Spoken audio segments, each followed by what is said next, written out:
আজ স্কুলে আলপনা দিতে এসছি, ঠাকুর সাজাতে এসছি।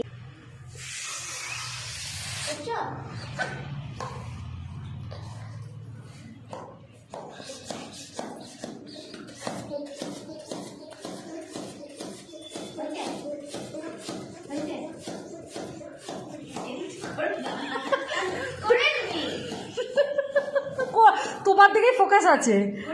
হ্যাঁ,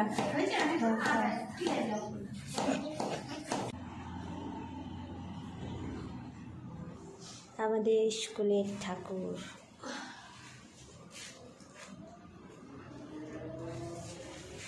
তোমার আলপনা খুব সুন্দর হয়েছে। Thank you. সে বলির বাঁকড়া আমিই হই না প্রতি বছর। প্রতি বছর আমাকে দিয়ে একেই পারি না, তার মধ্যে যা পেরেছি। ঠিক আছে না?